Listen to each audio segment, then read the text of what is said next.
एक गांव में एक गरीब किसान रहता था। उसका एक बेटा और एक बेटी थी। किसान अपने बेटे का विवाह करके कुछ सालों के बाद अपनी बेटी का भी विवाह एक अमीर घर में कर देता है।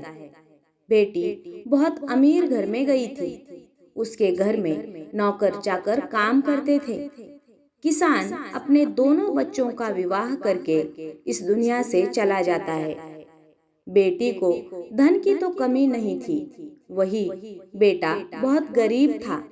किसी तरह खेती मेहनत मजदूरी करके अपने परिवार का पालन पोषण करता था। उसकी पत्नी भोलेनाथ की बहुत बड़ी भक्त थी। गरीब होने के बाद भी वह भगवान से कोई शिकायत नहीं करती थी। वह थोड़े में ही गुजारा कर लेती और अपने परिवार के साथ खुशी से रहती थी। वही उसके पति की बहन धन अधिक होने के कारण घमंडी थी। वह अपने भाई के गरीबी के कारण उनसे कोई रिश्ता नहीं रखना चाहती थी।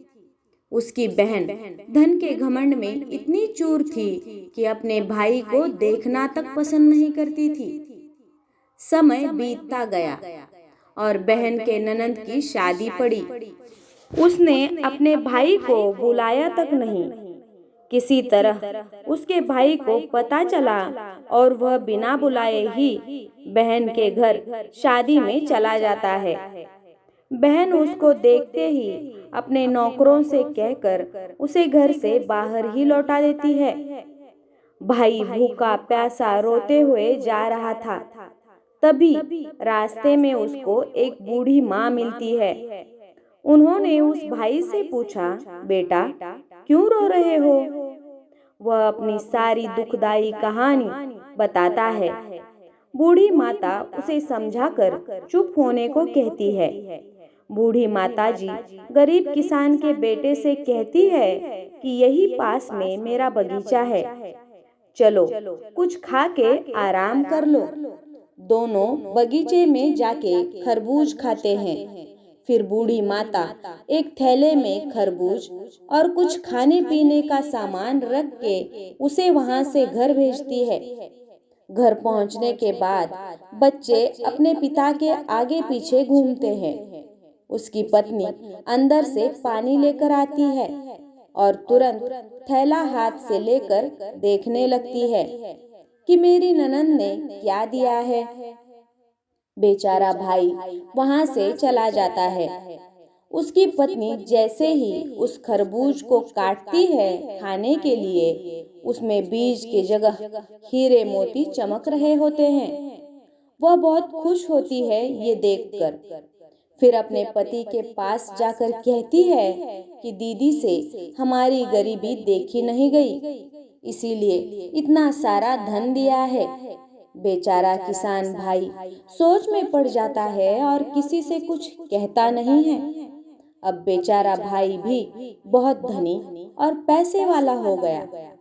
भाई के अमीर होने की खबर धन के घमंड में चूर रहने वाली बहन को पता चली और वह बिन बुलाए अपने मायके यानी भाई के घर आती है।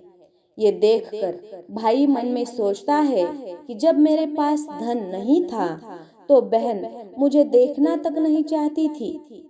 फिर भी वह और उसकी पत्नी उसका आदर सत्कार करते हैं। कुछ दिन के बाद बहन को ससुराल से बुलावा आया। उसके भाई और भाभी ने अच्छे कपड़े, मिठाई, कुछ उपहार देकर उसे विदा किया। इतना सब देखकर उसकी बहन के आंखों में आंसू आ जाते हैं। उसको समझ में आ जाता है कि धन ही सब कुछ नहीं है, अच्छा स्वभाव और दिल का बड़ा भी होना चाहिए। इस कहानी से हमें ये सीखने को मिलता है कि हमें कभी भी किसी की गरीबी और मजबूरी का मजाक नहीं बनाना चाहिए। गरीबी के कारण किसी से रिश्ता नहीं तोड़ना चाहिए। समय ऐसी करवट ले लेता है कि गरीब अमीर और अमीर गरीब हो जाता है। इसीलिए सभी के साथ आदर सत्कार और प्रेम से रहना चाहिए। धन्यवाद।